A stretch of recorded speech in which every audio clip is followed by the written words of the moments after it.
So if you're joining me today, you will need a blanket for your knees, if you like padding for your knees, and you will need 2 blocks. You could use just a cushion if you want to take it easier on yourself today, but if you want to just take the harder version, then grab your blocks. If you want to take it even harder, then grab cork blocks. But if you have soft blocks, that would actually feel better on your back. This is for supported fish. So get what you need for that. You could also just lie back on a bolster if you want, or a cushion.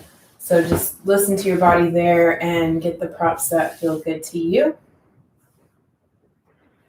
See if anybody else joins within the next minute. Drinking my tea to help wake me up.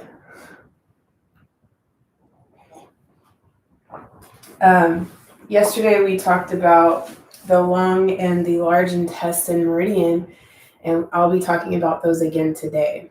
So we'll do a couple more poses that go along with that, and hopefully you'll feel good.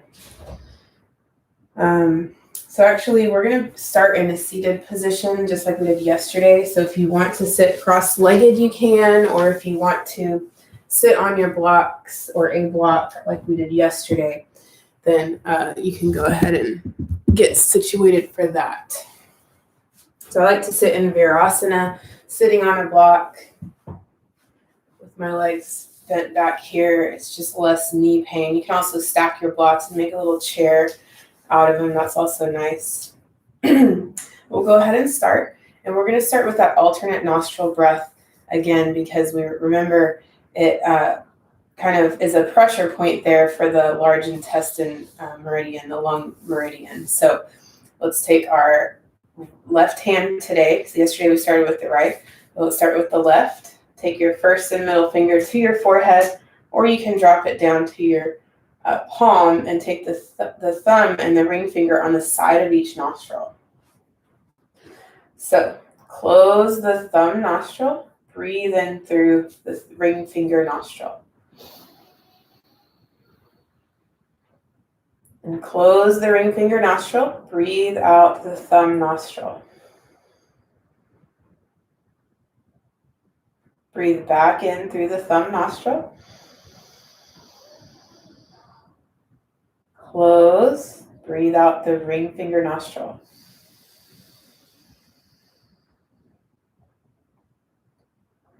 Then hold for 1 second. Breathe back in through the ring finger nostril.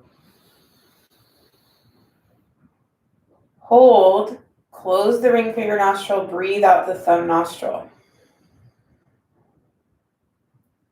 Hold. Breathe back in through the thumb. Hold. Close. Breathe out the ring finger nostril. Hold.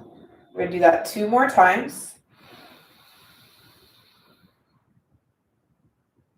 Go at your own pace.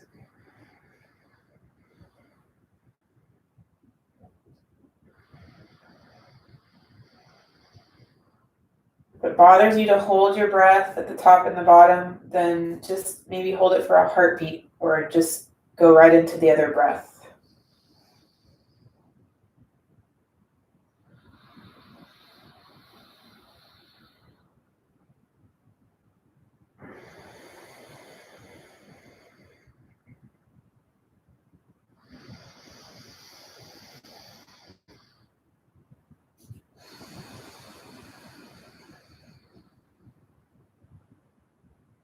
Once you finish those rounds, allow your breathing to become in your natural state, just in your nose and out your nose, and try to breathe in the nose and out the nose throughout the whole practice today.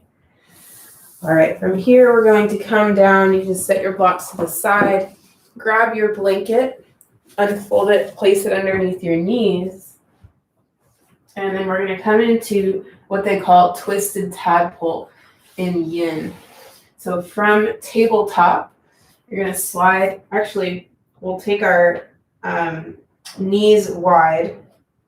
So tadpole in yin is basically child's pose. So knees wide, your toes can be reaching toward each other. They may touch, they may not. And drop down to your forearms and slide the right arm underneath the left. So if you remember from yesterday or from the last video, the lung intestine meridian is on the back of the arm, or the front part at the top of the arm, I should say. Anyway, so lower your shoulder to the mat. You can rest your temple on the mat, or you can rest it on a block. This is my dog, Missy. Stretch your left arm forward. You can walk it to the top right corner of your mat and kind of open your chest to the side, or you can just leave it out in front. Another option is to wrap that arm behind your back. You don't have to do that. That doesn't make you a better yogi to do that. It's just an option. So just listen to your body. Your hips can be up here, or if you want, you can sink your hips back toward your heels. And so now you're in like a child's pose, and you're twisting over in a thread the needle type action with your upper body. So try to relax here. This is great for the upper back. We're also adding pressure to the top of the arm and the shoulder where that large intestine meridian runs. So try to relax the muscles in the shoulders. Relax the hips, because we're also working into the hips here and the lower back. Try to incorporate that slow breathing that we just started the class with within every pose we do.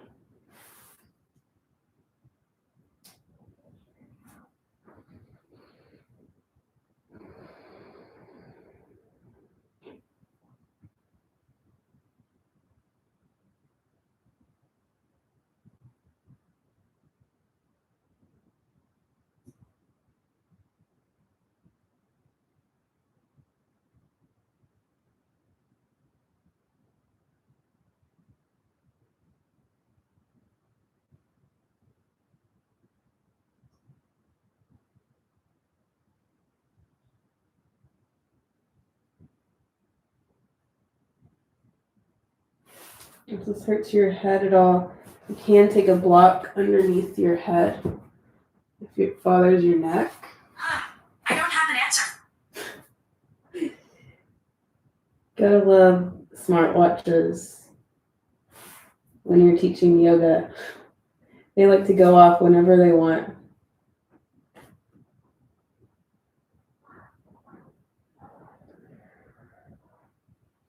Feel into any aches and pains you may be feeling. Just notice the sensations.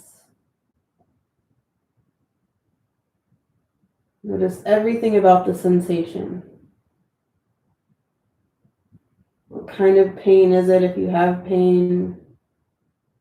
Is it a gentle stress, or is it a pain? So you want that gentle sensation, the mild sensation. If it's too much, you can always lift the hips up a little bit. This is not an easy pose, so just breathe through it. Come out of the pose if you need to. Be here for 5 more breaths.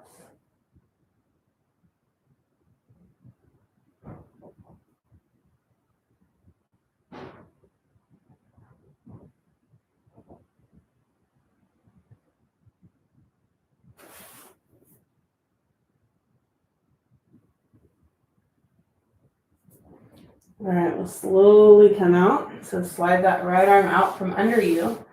Lift the right arm up to the sky and take a little counter stretch here.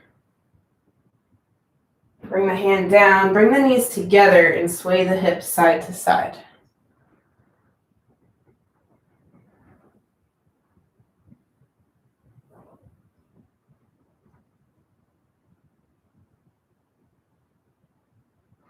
And then when you're ready, we'll drop down for the other side.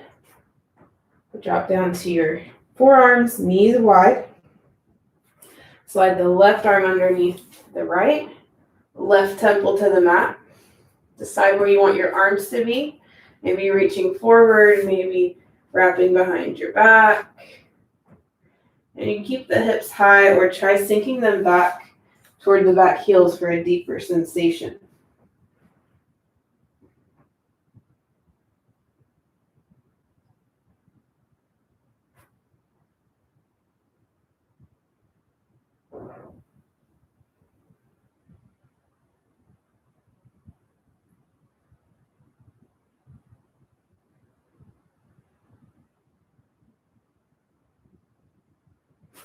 Remember, try to become still in the pose.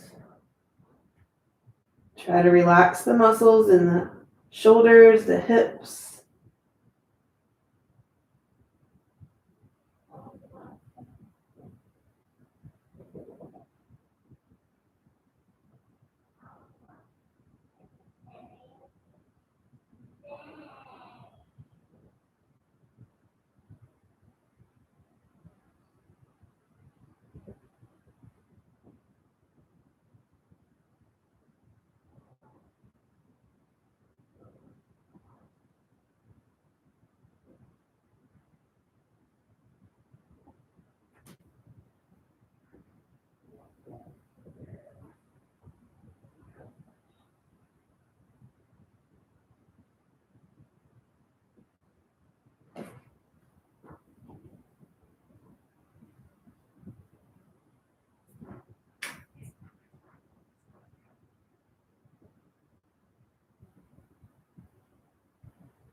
And slowly come up, slide that left arm out, and lift it up to the sky for a little counter stretch.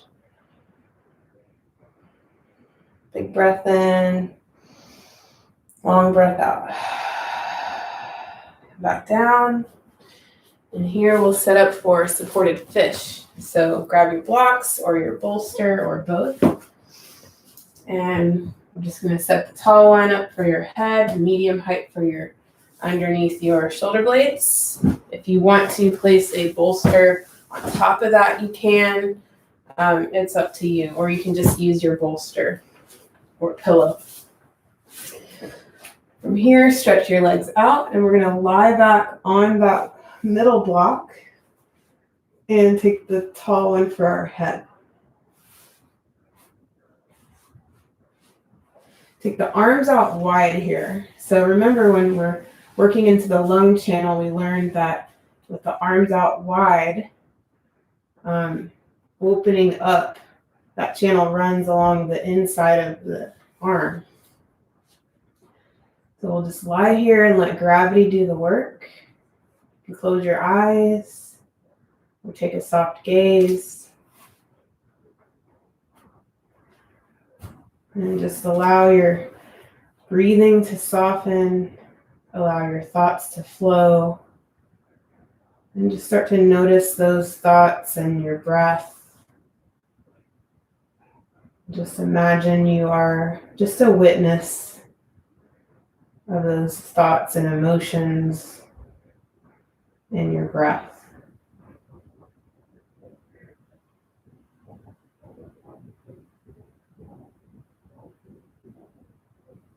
See if you can even tune in to the sensations of the breath going through that channel, through the lung channel, all down the inside of the arms, into the hands, into that first finger and the thumb.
All right. You can stay here for a little longer if you need to, but for the sake of time, we'll use our elbows to help roll off of these blocks or bolster, whatever you have, and then roll down to your back into a Savasana. Take 3 long, slow breaths, or if you'd like to try that alternate nostril breath again, you can take some of those. Either way, once you breathe, then relax down. Take 3 to 5 minutes here. Please take your Savasana, and I will see you tomorrow, hopefully, for the next video where we will talk more about, actually, we're going to start the heart and the small intestine tomorrow. So thank you for joining me. Hope you have a beautiful day.